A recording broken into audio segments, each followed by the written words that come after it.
Hello everybody, मैं संजय कुमार हाजिर हूँ आप सबके सामने आपका अपना स्टडी चैनल लेकर के स्टडी रिप्लेट। बहुत ही खुशी की बात है कि मैं आप लोगों के लिए एक 100 से भी ज़्यादा क्वेश्चन वाली एक सीरीज लेकर के आया हूँ। इसमें हम मौर्य वंश से संबंधित सभी प्राचीन क्वेश्चन को सॉल्व करेंगे और इन 100 से भी ज़्यादा क्वेश्चन के दौरान आप लोगों से जो कॉम्पिटिशन एग्जाम में पूछे जाने वाले क्वेश्चन होते हैं वो इनमें आ जाएंगे।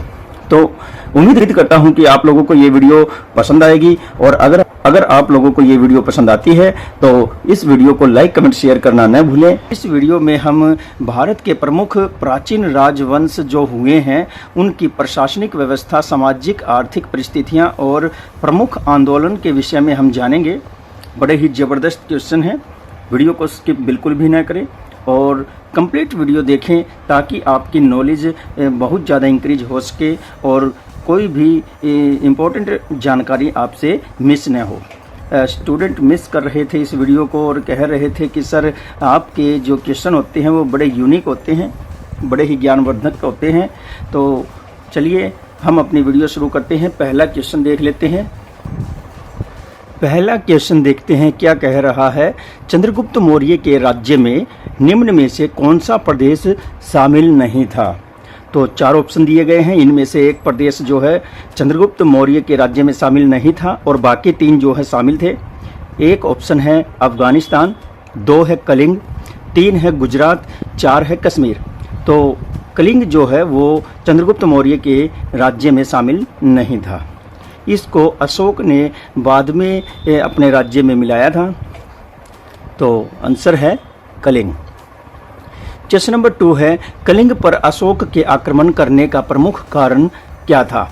तो प्रमुख कारण जो है ऑप्शन 1 है धन प्राप्त करना, 2 है वीरता का प्रदर्शन करना, 3 है भारत का एकीकरण करना और नंबर 4 है कलिंग से बदला लेना।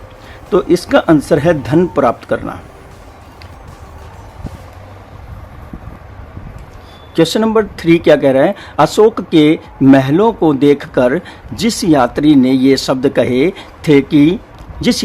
शब्द कहे थे कि ये महल मनुष्यों के नहीं देवताओं के द्वारा बनाए गए हैं, वह कौन था?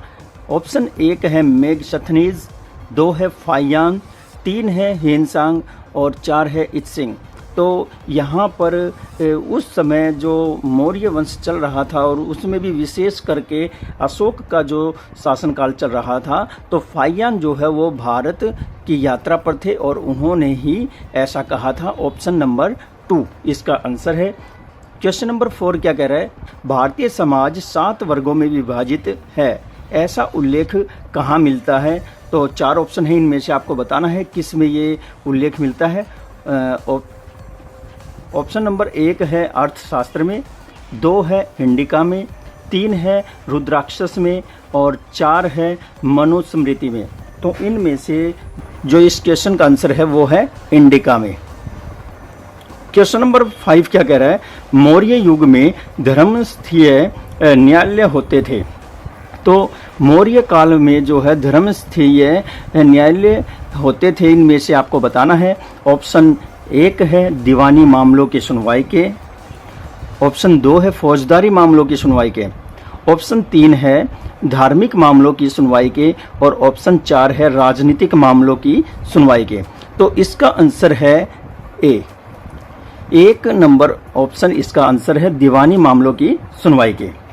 क्वेश्चन नंबर 6 है, मौर्य युग में कंटक शोधन न्यायालय होते थे। तो मौर्य युग में कंटक शोधन न्यायालय होते थे। ऑप्शन 1 है दीवानी मामलों की सुनवाई के, ऑप्शन 2 है फौजदारी मामलों की सुनवाई के, ऑप्शन 3 है धार्मिक मामलों की सुनवाई के और ऑप्शन 4 है राजनीतिक मामलों की सुनवाई के। तो यहाँ आपका आंसर होना चाहिए फौजदारी मामलों की सुनवाई के। नेक्स्ट जो हमारा क्वेश्चन है क्वेश्चन नंबर 7, अशोक ने जनता के हितों की देख रेख तथा उनके नैतिक व भौतिक उत्थान के लिए किस अधिकारी की नियुक्ति की थी? तो अशोक ने जो है जन कल्याण के लिए एक अधिकारी की नियुक्ति की थी। तो उनमें से कौन था? ऑप्शन 1 है राजुक, 2 है प्रादेशिक, 3 है युक्त और 4 है धर्म महामात्र। तो आपको बताना है इनमें से आपका आंसर क्या है। तो धर्म महामात्र उसको कहते हैं। क्वेश्चन नंबर 8 है, किसके द्वारा सुदर्शन झील पर बांध बनाया गया। तो सुदर्शन झील बनी थी मौर्य काल के दौरान। तो इस सुदर्शन झील पर किसके द्वारा जो है बांध बनवाया गया था। ऑप्शन 1 है चंद्रगुप्त द्वितीय, 2 है चंद्रगुप्त मौर्य, 3 है अशोक और 4 है दशरथ। तो इसका आंसर है दशरथ के द्वारा। नेक्स्ट क्वेश्चन देख लेते हैं। क्वेश्चन नंबर 9, निम्नलिखित अभिलेखों में से किस में चंद्रगुप्त मौर्य और अशोक दोनों के नाम का उल्लेख मिलता है। तो चंद्रगुप्त मौर्य और अशोक के दोनों का नाम जो है किस अभिलेख में मिलता है। ऑप्शन 1 है शाहबाजगढ़ी शिलालेख में, नंबर 2 है मास्की लेख में, नंबर 3 है रुद्रदमन का जूनागढ़ अभिलेख में और नंबर 4 है स्कंदगुप्त का जूनागढ़ अभिलेख में। तो रुद्रदमन का जूनागढ़ अभिलेख में जो है दोनों के नाम पाए जाते हैं। क्वेश्चन नंबर 10 क्या कह रहा है, सर्वप्रथम पत्थरों का प्रयोग किस शासन काल में किया गया था। तो सर्वप्रथम पत्थरों का प्रयोग पूछा है किस शासन काल में किया गया था। ऑप्शन 1 है मौर्य काल में, 2 है कुषाण काल में, 3 है गुप्त काल में और 4 है हर्ष काल में। तो आपको बताना है आपका आंसर क्या है। तो आंसर है मौर्य काल में मौर्य काल में। क्वेश्चन नंबर 11 देख लेते हैं, धौली अभिलेख किसके शासन से संबंधित है। धौली अभिलेख पूछा है और वो इन 4 में से किसके शासन से संबंधित है। ऑप्शन 1 है अशोक, 2 है हर्ष, 3 है कनिष्क और 4 है समुद्रगुप्त। तो इनमें से आंसर है आपका अशोक। क्वेश्चन नंबर 12 कह रहा है, अशोक ने किस नए पद का सृजन किया था। तो कौन सा नया पद निर्मित किया था अशोक ने। ऑप्शन 1 है युक्त, 2 है कुमार, 3 है सन्निधाता और 4 है धम महामात्र। तो आपको बताना है इसमें से किसका उन्होंने जो है निर्माण किया। तो वो था धम महामात्र का। यहाँ क्वेश्चन नंबर 13 देखते हैं क्या कह रहा है, किस इतिहासकार ने संडोकोटस का समीकरण चंद्रगुप्त के स्थापित किया है। तो किस इतिहासकार ने संडोकोटस का समीकरण चंद्रगुप्त से स्थापित किया है। ऑप्शन 1 है सर विलियम जोन्स, ऑप्शन 2 है फ्लूटार्क, ऑप्शन 3 है विल्किंस और ऑप्शन 4 है जर्स्टन। तो यहाँ आपको बताना है कि कौन था वो जिसने इन दोनों के बीच संबंध स्थापित किया। तो इसका आंसर है sir William Jones. Question number 14, राज्य एक पहिए पर नहीं चल सकता, यह कथन किसका है। राज्य एक पहिए पर नहीं चल सकता, ये कथन किसने कहा। नंबर 1 चाणक्य ने, नंबर 2 हेरोडोटस ने, नंबर 3 पाणिनि ने या नंबर 4 मनु ने। तो आपको बताना है इसमें से किसका ये कथन था। तो ये चाणक्य ने कहा था। क्वेश्चन नंबर 15 देख लेते हैं, अशोक द्वारा उत्कीर्ण कराए गए किस अभिलेख से विदेशी राज्यों के साथ संबंधों का उल्लेख मिलता है। मतलब यहाँ पूछ रहा है कि अशोक के शासनकाल के दौरान विदेशों के साथ संबंध स्थापित थे, ये किस अभिलेख से पता चलता है। ऑप्शन 1 है द्वितीय अभिलेख से, ऑप्शन 2 है 5वां अभिलेख से, ऑप्शन 3 है 13वां अभिलेख से और ऑप्शन 4 है यहाँ पर 7वां अभिलेख से। तो आपको बताना है इसका आंसर है 13वां अभिलेख से। क्वेश्चन नंबर 16 देख लेते हैं, प्राचीन भारत में सबसे लंबा व्यापारिक मार्ग था। ऑप्शन 1 है तक्षशिला से ताम्र लिप्ति, ऑप्शन 2 है तक्षशिला से उज्जैन, ऑप्शन 3 है मृगकंद से ताम्र लिप्ति और ऑप्शन 4 है तक्षशिला से मथुरा। तो इनमें से आपका जो आंसर है वो है तक्षशिला से ताम्र लिप्ति। क्वेश्चन नंबर जो 17 है हमारा, ये कह रहा है निम्न में से किस राज्य ने पहली बार अपने पड़ोसी राज्यों के विरुद्ध युद्ध में हथियारों का व्यापक पैमाने पर प्रयोग किया। तो किस राज्य ने पहली बार जो है अपने पड़ोसी राज्यों के साथ युद्ध में व्यापक पैमाने पर हथियारों का प्रयोग किया। ऑप्शन 1 है अवंती, 2 है कलिंग, 3 है कोलक और 4 है मगध। तो बताइए आपका आंसर मगध।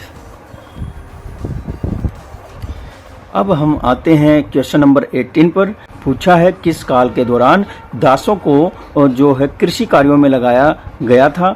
ऑप्शन 1 है गुप्त काल में, ऑप्शन 2 है शुंग काल में, और ऑप्शन 3 है मौर्य काल में, और ऑप्शन 4 कण्व काल में। तो इनमें से आपका आंसर बनता है ऑप्शन नंबर 3 मौर्य काल में।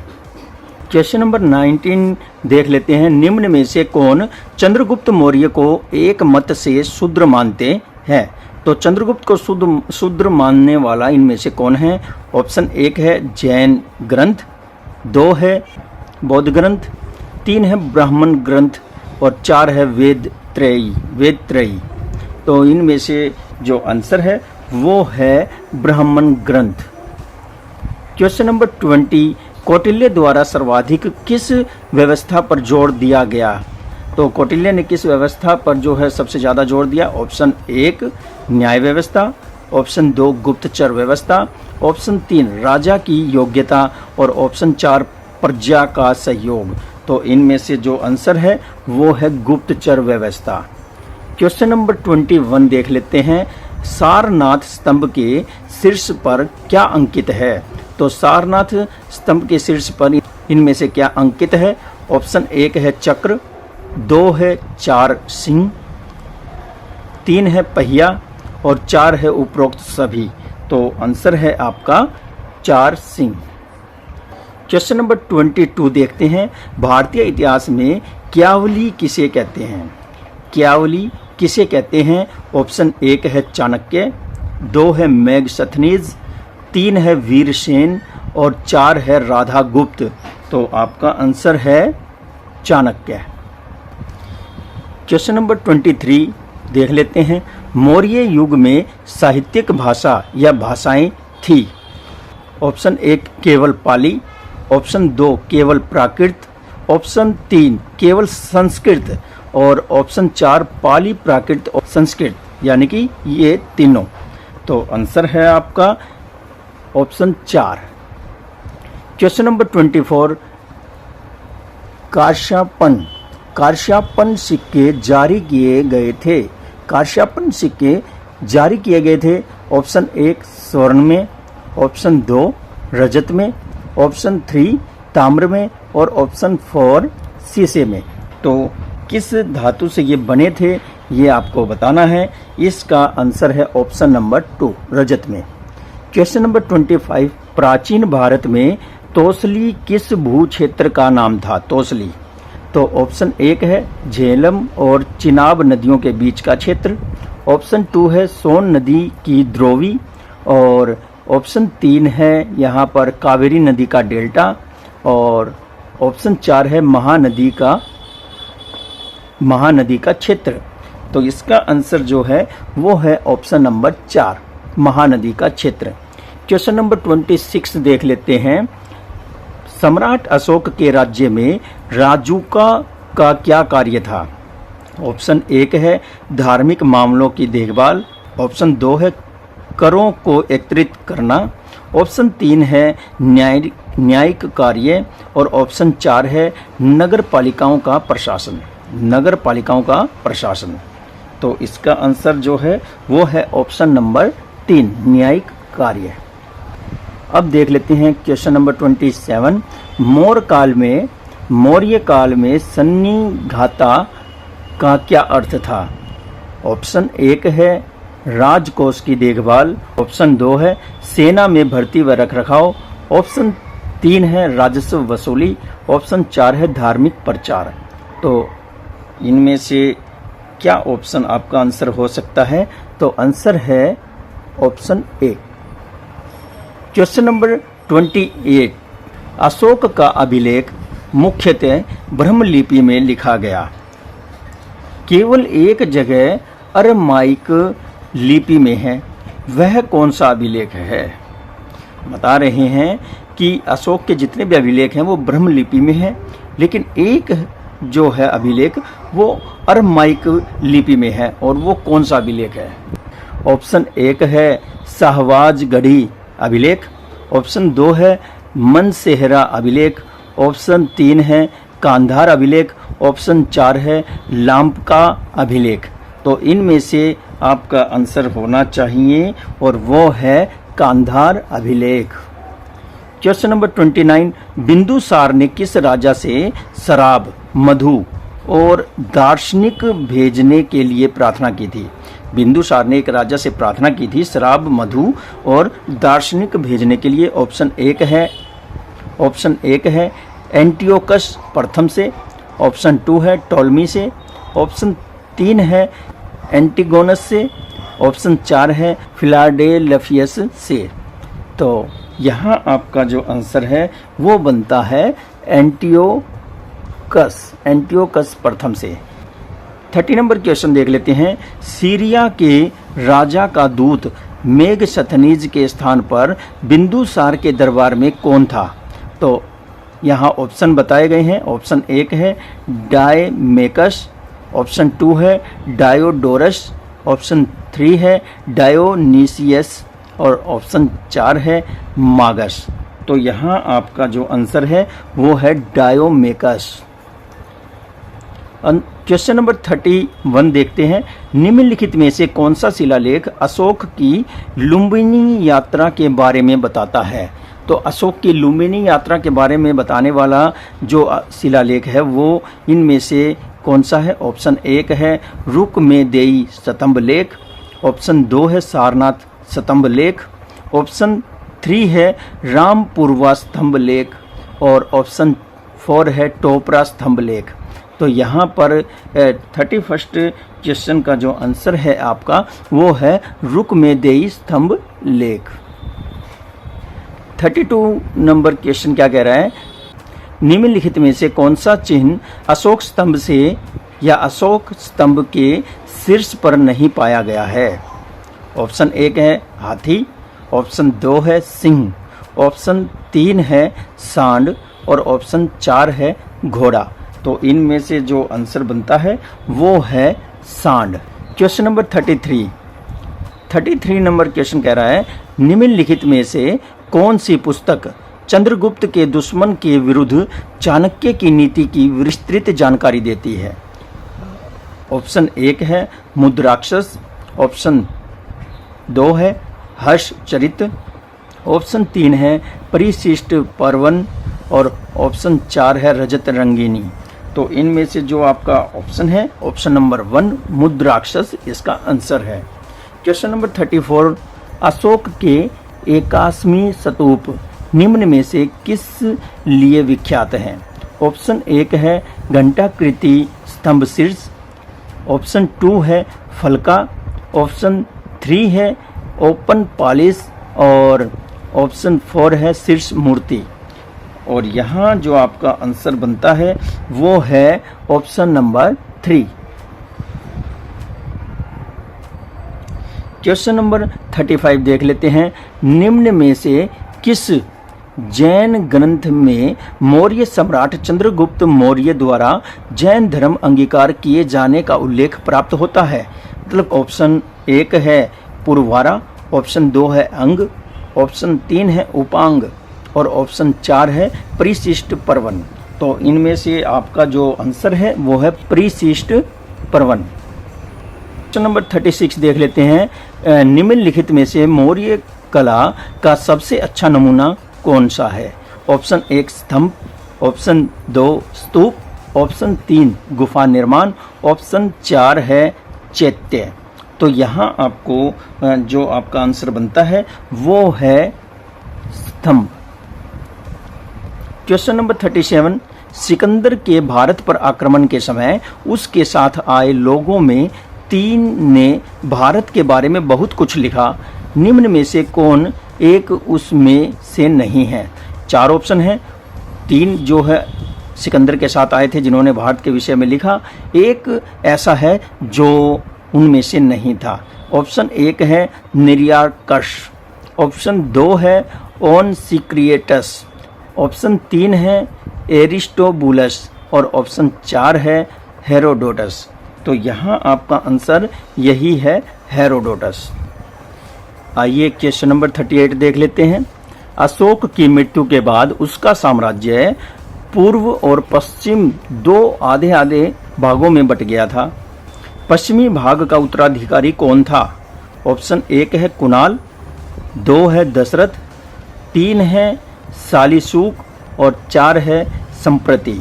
तो इनमें से आपका ऑप्शन जो है संप्रति। क्वेश्चन नंबर 39, निम्नलिखित में से किस देश में अशोक द्वारा धर्म प्रचारक नहीं भेजा गया था? तो अशोक ने विभिन्न देशों में जो है धर्म प्रचार के लिए अपने अधिकारियों को, यहाँ तक कि अपने बच्चों तक को भेज दिया था। तो एक जो यहाँ पर ऐसा बताया गया है कि किस देश में, ऑप्शन 2 है श्रीलंका, ऑप्शन 3 है मिस्र, ऑप्शन 4 है इथियोपिया। तो यहाँ आपका आंसर बनता है मकदू। क्वेश्चन नंबर 40 देख लेते हैं। 40 नंबर क्वेश्चन क्या कह रहा है? निम्नलिखित में से किस धर्म के प्रति बिंदुसार की अभिरुचि थी? ऑप्शन 1 जैन, ऑप्शन 2 आजीविक, ऑप्शन 3 लोकायत और ऑप्शन 4 बौद्ध। तो यहाँ पर आपका आंसर है आजीविकी या आजीविक। क्वेश्चन नंबर 41 देख लेते हैं। मगध की राजधानी पाटलिपुत्र निम्न में से किन नदियों के संगम पर अवस्थित थी? पाटलिपुत्र जो मगध की राजधानी हुई है वो किस नदियों के संगम पर मौजूद है? ऑप्शन 1 गंगा गंडक सोन, ऑप्शन 2 गंगा सरयू सोन, और ऑप्शन 3 है गंगा सरयू पुनपुन, और ऑप्शन 4 है गंगा पुनपुन सोन। तो इनमें से जो आंसर है वो है गंगा गंडक सोन। बहुत ही बढ़िया ये क्वेश्चन है। पाटलिपुत्र इन तीनों नदियों के संगम स्थान पर अवस्थित है। किस मौर्य शासक की राजधानी उज्जैन थी? ऑप्शन 1 है अशोक, दशरथ, और ऑप्शन 3 है संप्रति, ऑप्शन 4 है चंद्रगुप्त मौर्य। तो आंसर है दशरथ। क्वेश्चन नंबर 43 देख लेते हैं। अशोक द्वारा कराई गई तृतीय बौद्ध संगीति की जानकारी प्राप्त होती है? ऑप्शन 1 दीप वंश से, ऑप्शन 2 है महावंश से, ऑप्शन 3 है दिव्यावधान से, और ऑप्शन 4 है परिशिष्ट पर्व से। तो यहाँ पर आपका जो आंसर है वो है ऑप्शन नंबर 2 महावंश।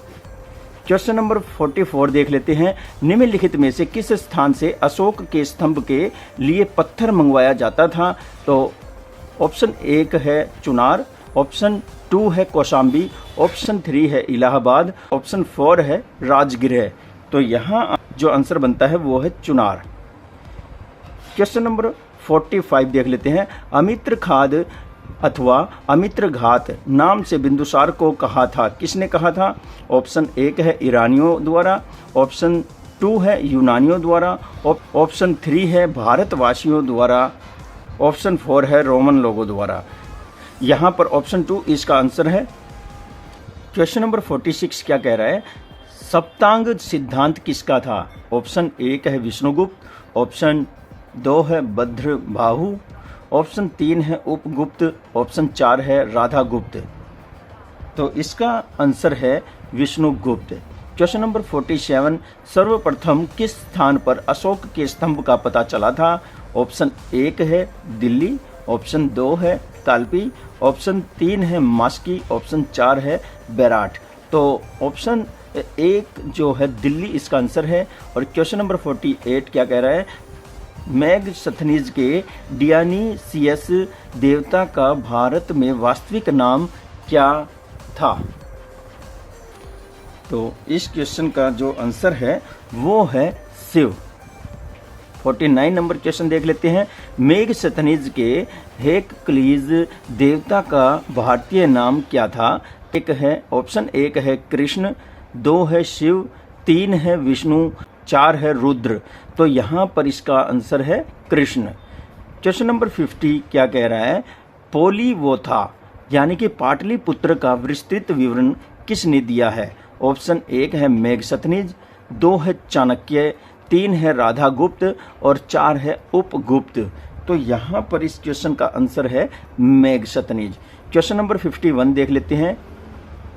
रुक्मेदेई कहाँ है? रुक्मेदेई ऑप्शन 1 है नेपाल, 2 है चीन, 3 है तिब्बत, 4 है भूटान। तो रुक्मेदेई जो है ये नेपाल में है। क्वेश्चन नंबर 52, नागार्जुन गुहा लेख में किन 2 शासकों का उल्लेख है? ऑप्शन 1 है अशोक संप्रति, ऑप्शन 2 है अशोक दशरथ, ऑप्शन 3 है दशरथ संप्रति और ऑप्शन 4 है चंद्रगुप्त मौर्य और बिंदुसार।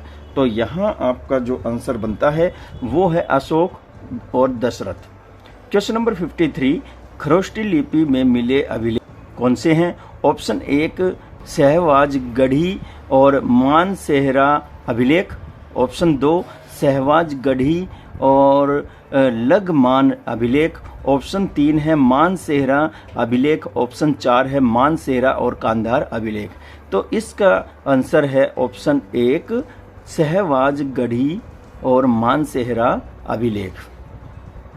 54 क्या कह रहा है? अरमाइक लिपि में लिखे गए अभिलेख प्राप्त हुए हैं। ऑप्शन 1 यानी यहाँ जो ऑप्शन दे रखे हैं वो 1 से अधिक क्षेत्र में है, हमें सर्च करना है। ए है कांधार से, ब है लघु मान से और से है तक्षशिला से, द है मानसेहरा से। तो यहाँ जो इस क्वेश्चन का आंसर बनता है वो आंसर है ए ब से। तो ए ब से इन तीनों जगह से जो है अरमाइक लिपि के अभिलेख प्राप्त हुए हैं। तो क्या है? कांधार से और लघुमान से और फिर है तक्षशिला से। क्वेश्चन नंबर 55 देखते हैं, खरोष्टी लिपि की उत्पत्ति किससे हुई? ऑप्शन 1 है चित्रलिपि से, 2 है किलाक्षर लिपि से, 3 है अरमाइक से और 4 है ब्रह्मी से। तो इसका आंसर जो है वो है अरमाइक से, ऑप्शन 3। क्वेश्चन नंबर 56 देख लेते हैं, मौर्य वंश का प्रथम शासक था। 1 है चंद्रगुप्त, 2 है अशोक, 3 है बिंदुसार और 4 है दशरथ। तो इसका जो आंसर है वो सभी जानते होंगे, वो है Chandragupta, option 1। Question number 57, Chandragupta Maurya का प्रधानमंत्री कौन था? ऑप्शन 1 है चाणक्य, 2 है भद्रबाहु, 3 है उपगुप्त, 4 है बद्रीशाल। तो यहाँ बद्रीशाल था या इनमें से कौन था ये आपको बताना है। तो आंसर है इसका चाणक्य, ऑप्शन 1। क्वेश्चन नंबर 57 का आंसर है चाणक्य। 58 नंबर क्वेश्चन क्या कह रहा है? चाणक्य ने कहाँ शिक्षा प्राप्त की थी? ऑप्शन 1 नालंदा, 2 काशी, 3 तक्षशिला, 4 उज्जैन। तो चाणक्य के द्वारा जो शिक्षा हासिल की गई थी वो तक्षशिला से प्राप्त की थी, ऑप्शन 3। क्वेश्चन नंबर 59, धनानंद ने चाणक्य का अपमान किया या चंद्रगुप्त मौर्य का अपमान किया था? तो ऑप्शन 1 है धनानंद, 2 है चाणक्य, 3 है पुरार है सेल्यूकस। तो इसका आंसर जो बनेगा वो है Chanakya, option 2। Question number 60, Chandragupta Maurya की मृत्यु कब हुई? ऑप्शन 1 298 ईसा पूर्व, ऑप्शन 2 है 288 ईसा पूर्व, ऑप्शन 3 है 278 ईसा पूर्व और ऑप्शन 4 है 268 ईसा पूर्व। तो इसका आंसर है चंद्रगुप्त मौर्य की मृत्यु 298 ईसा पूर्व में होती है। क्वेश्चन नंबर 61 देखते हैं, चंद्रगुप्त मौर्य और सेल्यूकस यानी कि निकेटर के बीच युद्ध कब हुआ था? ऑप्शन 1 है 205 ईसा पूर्व, ऑप्शन 2 है 315 ईसा पूर्व, ऑप्शन 3 है 305 ईसा पूर्व, ऑप्शन 4 है 325 ईसा पूर्व। तो इसका आंसर है 305 ईसा पूर्व, ऑप्शन 3। क्वेश्चन नंबर 62 देखते हैं, इंडिका पुस्तक लिखी थी। ऑप्शन 1 है मेगस्थनीज, ऑप्शन 2 है कौटिल्य, ऑप्शन 3 है भद्रबाहु, ऑप्शन 4 है एरियन ने। तो किसने ये पुस्तक लिखी थी? मेगस्थनीज यानी ऑप्शन 1। क्वेश्चन नंबर 63, सेल्यूकस द्वारा चंद्रगुप्त मौर्य को दिए गए प्रांत थे। तो यहाँ भी 1 से अधिक ऑप्शन आपको चूज करने हैं। ए ऑप्शन है ईरान, ब है काबुल, से है कांधार और द है तक्षशिला। तो यहाँ इस क्वेश्चन का जो आंसर बन रहा है वो है ऑप्शन नंबर 1 यानी कि ईरान, काबुल और कांधार, ये तीनों दिए थे। क्वेश्चन नंबर 64 देख लेते हैं। अशोक की महानता का कारण क्या था? तो इन चार में से एक ऑप्शन है, उसने नंबर 1 अनेक आदेश जारी किए, नंबर 2 दूर दूर तक बौद्ध धर्म का प्रचार किया, नंबर 3 जनता की भलाई के लिए सुधार किए और नंबर 4 राज्य नीति के रूप में युद्ध को त्याग दिया। तो बहुत ही बढ़िया ये क्वेश्चन है। इसका आंसर है जनता की भलाई के लिए सुधार किए, ऑप्शन नंबर 3। क्वेश्चन नंबर 65 है। चंद्रगुप्त मौर्य का शासन प्रसिद्ध था। ऑप्शन 1 है कृषि विकास के लिए, ऑप्शन 2 है सैनिक शक्ति के लिए, ऑप्शन 3 है राजनीतिक एकता के लिए और ऑप्शन 4 है धर्म प्रचार के लिए। तो यहाँ इस क्वेश्चन का जो आंसर बनता है वो है राजनीतिक एकता, यानी कि ऑप्शन नंबर 3। क्वेश्चन नंबर 66 क्या कह रहा है? अशोक ने युद्ध न लड़ने का निश्चय किया क्योंकि ऑप्शन 1 है वह डरपोक था, ऑप्शन 2 उसकी सेना सुसंगठित नहीं थी, ऑप्शन 3 वह कलिंग युद्ध में हार गया था और ऑप्शन 4 कलिंग युद्ध में हुए जनसंहार से बहुत दुखी हो गया था। तो ऑप्शन नंबर 4 इसका आंसर है। क्वेश्चन नंबर 67 क्या कह रहा है? मौर्य युग में कल्याणकारी राज्य का जन्मदाता किसे माना जाता है? ऑप्शन 1 चाणक्य, ऑप्शन 2 है चंद्रगुप्त मौर्य, ऑप्शन 3 अशोक और ऑप्शन 4 है बिंदुसार। तो यहाँ आपके क्वेश्चन का जो आंसर है वो है Ashok, option number 3। Question number 68।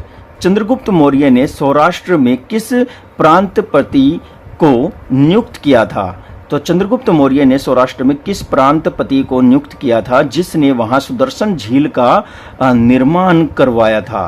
तो देखिए, ऑप्शन 1 है पर्णदत्त, ऑप्शन 2 है पुष्यगुप्त, ऑप्शन 3 है पुष्यमित्र और ऑप्शन 4 है फायान। तो ये दोनों तो यहाँ जो है मेल ही नहीं खा रहे, तो इसका आंसर जो बन रहा है वो है पुष्यगुप्त। Question number 69। निम्न में से कौन सा मौर्य वंश का पतन का कारण नहीं था?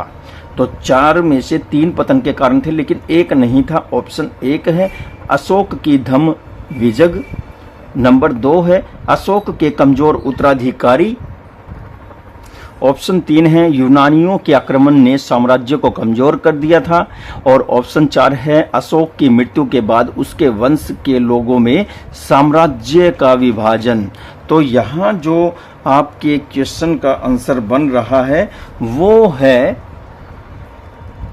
ऑप्शन 1 अशोक की धम्म विजग, ऑप्शन नंबर 1।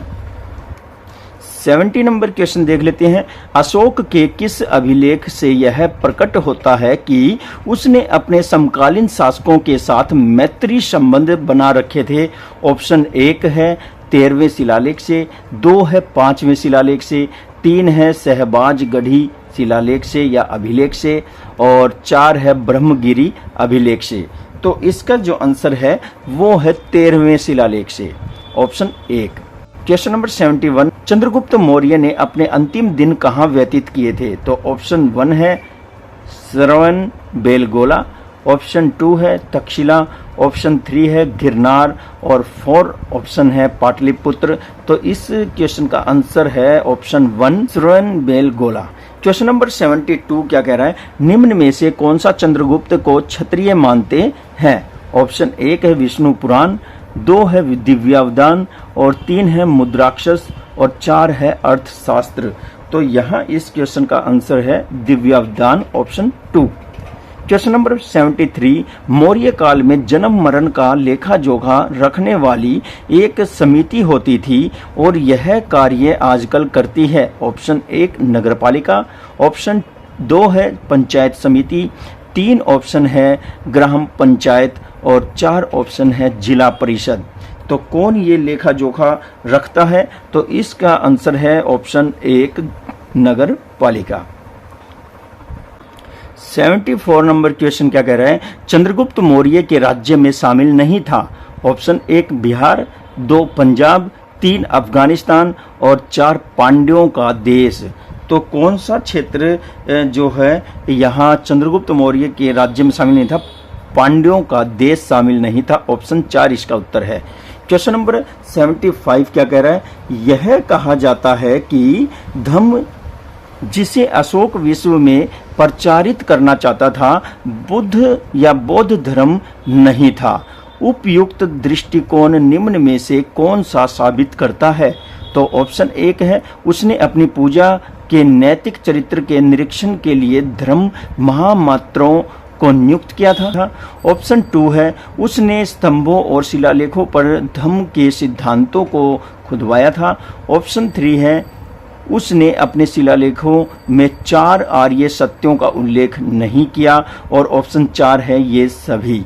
तो इस क्वेश्चन का जो आंसर है वो है, उसने अपने शिलालेखों में 4 आर्य सत्यों का उल्लेख नहीं किया।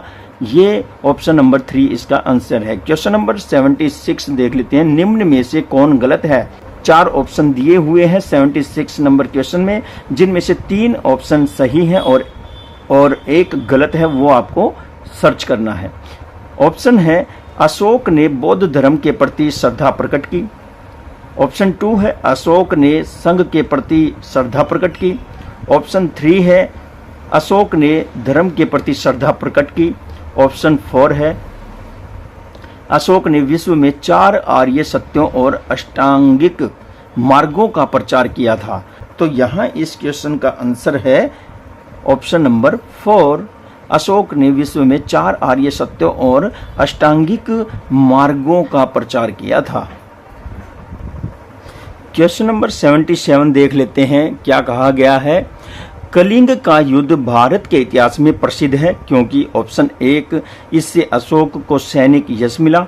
ऑप्शन 2, इससे अशोक का साम्राज्य विस्तार हुआ। ऑप्शन 3, इससे अशोक को बंदरगाहों की सुरक्षा हो गई। अशोक के बंदरगाहों की सुरक्षा हो गई। ऑप्शन 4, इससे अशोक की विदेश नीति में अंतर आया।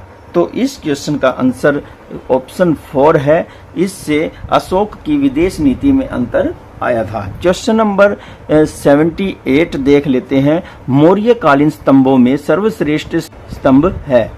ऑप्शन 1 है सांची का स्तंभ, 2 है प्रयाग का स्तंभ, 3 है सारनाथ का स्तंभ और 4 है कौशाम्बी स्तंभ। तो यहाँ इस क्वेश्चन का आंसर है ऑप्शन नंबर 3, सारनाथ का स्तंभ। क्वेश्चन नंबर 79 क्या कह रहा है? कौटिल्य द्वारा प्रयुक्त धर्मस्थीय शब्द का तात्पर्य है। ऑप्शन 1 है शैक्षणिक संस्था। ऑप्शन 2 है धार्मिक संस्था। 3 ऑप्शन है न्यायालय।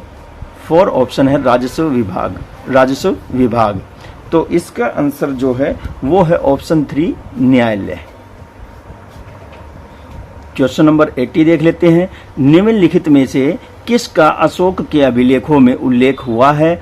ऑप्शन 1 है चोल, चेर, पांड्य और पल्लव।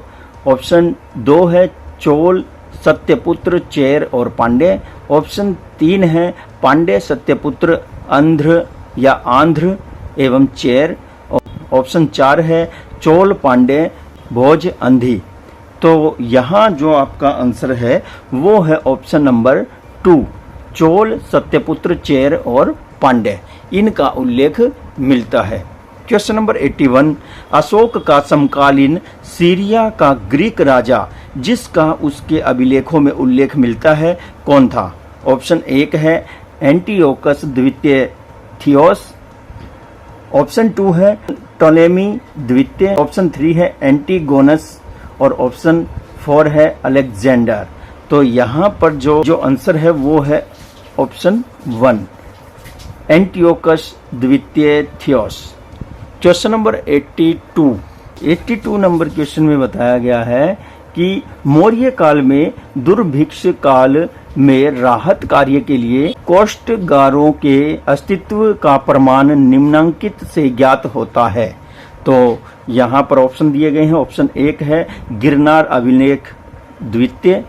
ऑप्शन 2 है स्तंभ लेख द्वितीय। ऑप्शन 3 है सासाराम का लघु शिलालेख और ऑप्शन 4 है सोहगोरा पट अभिलेख। तो इनमें से जो आपका आंसर है ऑप्शन नंबर 4 इसका आंसर है। सोहगोरा पट अभिलेख। क्वेश्चन नंबर 83, अशोक और कनिष्क दोनों ही ने क्या किया था? ऑप्शन 1 है विशेष धार्मिक अधिकारी नियुक्त किए। ऑप्शन 2 है श्रीलंका में अपने दूत भेजे। ऑप्शन 3 है बौद्ध सम्मेलन बुलाए। और ऑप्शन 4 है दक्षिण में शासन किया। तो इनमें से जो ऑप्शन नंबर 3 है वो इसका आंसर है, बौद्ध धर्म में जो है सम्मेलन बुलाई। क्वेश्चन नंबर 84 देख ले। भाग और बलि क्या थे? ऑप्शन 1 है शासकीय विभाग। ऑप्शन 2 है धार्मिक अनुष्ठान। ऑप्शन 3 है सैनिक विभाग। ऑप्शन 4 है राजस्व के साधन। तो यहाँ आपके क्वेश्चन का आंसर है ऑप्शन 4, राजस्व के साधन। क्वेश्चन नंबर 85 नंबर क्वेश्चन कह रहा है अशोक के शासन में प्रतिवेदक क्या करते थे? ऑप्शन 1 है सेना का नेतृत्व करते थे। तो यहाँ जो है ऑप्शन नंबर 2 है घटनाओं की सूचनाएं देते थे। ऑप्शन 3 है धर्म प्रचार करते थे। ऑप्शन 4 है राजस्व वसूल करते थे। तो इस क्वेश्चन का आंसर है ऑप्शन नंबर 2, घटनाओं की सूचना देते थे। क्वेश्चन नंबर 86, अशोक के अभिलेखों को पढ़ने में कब सफलता प्राप्त हुई? ऑप्शन 1 है 1835 ईस्वी। ऑप्शन 2 है 1831 ईस्वी। ऑप्शन 3 है 1836 ईस्वी। और ऑप्शन 4 है 1837 ईस्वी।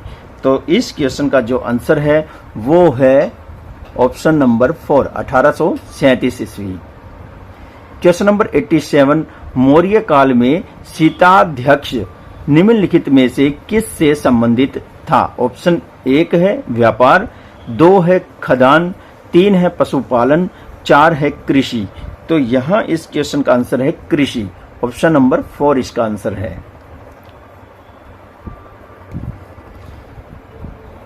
क्वेश्चन नंबर 88, मौर्य काल में कौन सा अधिकारी आर्थिक नीति निर्धारित करता था? ऑप्शन 1 समाहर्ता। ऑप्शन 2 संधिदाता। ऑप्शन 3 सूत्राध्यक्ष। और ऑप्शन 4 शीताध्यक्ष। तो इस क्वेश्चन का जो आंसर है ऑप्शन नंबर 2, संधिदाता।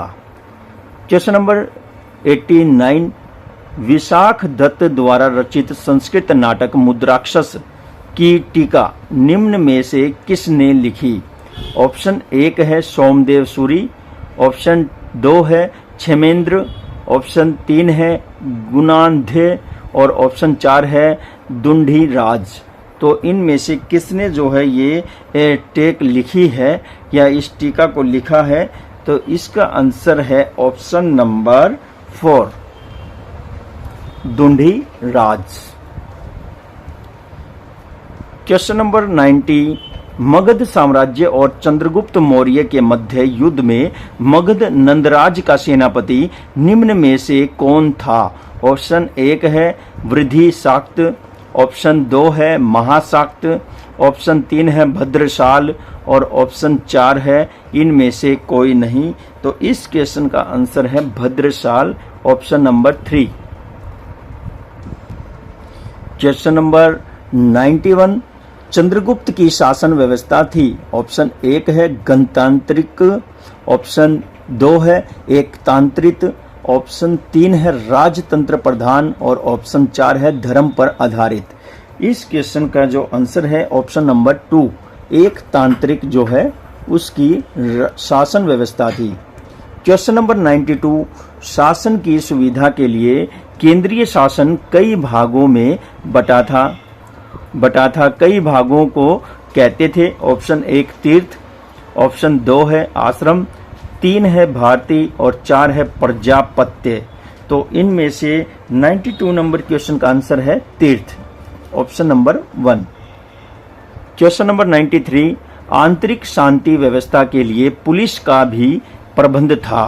पुलिस 2 प्रकार के होते थे, प्रकट और गुप्तचर। प्रकट पुलिस का नाम क्या था? ऑप्शन 1 है रक्षिण। ऑप्शन 2 है दंडक। 3 है वीर। ऑप्शन 4 है योद्धा। क्वेश्चन नंबर 93 का आंसर है ऑप्शन नंबर 1। रक्षिन। क्वेश्चन नंबर 94 क्या कह रहा है, जनपदों के न्यायाधीश को कहते थे, क्या कहते थे? ऑप्शन 1 है धानुक, ऑप्शन 2 है राजुक, 3 है धनपति और 4 है न्यायमूर्ति। तो 94 नंबर क्वेश्चन का आंसर है राजुक कहते थे, option number 2। Question number 95, Maurya साम्राज्य के प्रथम विस्तार से हर्ष तक के शासक काल की, या मौर्य साम्राज्य के प्रथम विस्तार के हर्ष तक के शासक काल को किस नाम से पुकारा जाता है? ऑप्शन 1 है गणतंत्र काल, ऑप्शन 2 है साम्राज्य काल, ऑप्शन 3 है अराजकता काल और ऑप्शन 4 है राजपूत युग। तो 95 नंबर क्वेश्चन का आंसर है ऑप्शन नंबर 2 साम्राज्य काल। 96 नंबर क्वेश्चन कह रहा है, अशोक का कौन सा कार्य ब्राह्मणों की विरोधी प्रतिक्रिया का कारण बना? ऑप्शन 1 अशोक ने धार्मिक सहिष्णुता प्रतिपादित की, ऑप्शन 2 अशोक ने सार्वभौम शांति और अहिंसा का प्रतिपादन किया, ऑप्शन 3 है अशोक ने धम्म को सब धर्मों के सार के रूप में प्रतिपादित किया और ऑप्शन 4 है अशोक ने सबसे न्याय के लिए समान न्याय प्रक्रिया और सजा प्रतिपादित की थी। तो इस क्वेश्चन का जो आंसर है वो है ऑप्शन नंबर 4, अशोक ने सबसे न्याय के लिए समान न्याय प्रक्रिया और सजा प्रतिपादित की थी। क्वेश्चन नंबर 97, चंद्रगुप्त मौर्य द्वारा पंजाब पर अधिकार कब किया गया था? ऑप्शन 1 है 323 ईसा पूर्व, ऑप्शन 2 है 323 ईस्वी, ऑप्शन 3 है 223 ईसा पूर्व और ऑप्शन 4 है 223 ईस्वी। तो 97 क्वेश्चन का आंसर है 323 ईसा पूर्व, option number 1। 98 number question, Seleucus को चंद्रगुप्त ने पराजित कर दिया, दोनों के बीच हुई संधि में उल्लेखित शर्तों में नहीं थी। ऑप्शन 1 है काबुल, कांधार, हिरात, बलोचिस्तान चंद्रगुप्त को प्राप्त हुए, ऑप्शन 2 है चंद्रगुप्त ने सेल्यूकस को 500 हाथी दिए, ऑप्शन 3 है मेघशतनिज नामक यूनानी राजदूत को पाटलिपुत्र में भेजा, ऑप्शन 4 है चाणक्य को यूनान का मंत्री बनाया गया। तो 98 नंबर क्वेश्चन का आंसर है ऑप्शन नंबर 4, चाणक्य को यूनान का मंत्री बनाया गया। क्वेश्चन नंबर 99 क्या कह रहा है, अपने समय की सांप्रदायिकता की समस्या के समाधान के लिए अशोक ने क्या किया था? तो अपने समय की सांप्रदायिकता की समस्या के समाधान के लिए अशोक ने क्या कदम उठाया? ऑप्शन 1 है उसके सब धर्मों की सामान्य बातों का प्रचार किया था, ऑप्शन 2 है उसने धर्म महापात्रों के नए पद का सृजन किया, ऑप्शन 3 है उसने बौद्ध धर्म के पवित्र स्थलों की यात्रा की थी और ऑप्शन 4 है उसने एक बौद्ध संगीति का आयोजन कराया था। 99 नंबर क्वेश्चन का आंसर है ऑप्शन नंबर 1, उसके सब धर्मों की सामान्य बातों का प्रचार किया था। उसके की जगह यहाँ उसने सब धर्मों की सामान्य बातों का प्रचार किया था। 100 नंबर क्वेश्चन हमारी इस वीडियो का आ गया है और शतक लगने जा रहा है हमारी वीडियो के क्वेश्चन में। क्वेश्चन कह रहा है अशोक की धर्म विजय के बाद के भारतीय इतिहास में क्या प्रभाव पड़ा? ऑप्शन 1 है इसके कारण भारत की जनता के जीवन में से हिंसा हट गई, ऑप्शन 2 है इससे सार्वभौमिक शांति स्थापित हो गई, ऑप्शन 3 है इसके कारण देश में से वैदिक धर्म विलुप्त हो गया और ऑप्शन 4 है इससे मौर्य साम्राज्य कमजोर हो गया। तो 100 नंबर क्वेश्चन का आंसर है ऑप्शन नंबर 4, इससे मौर्य साम्राज्य कमजोर हो गया।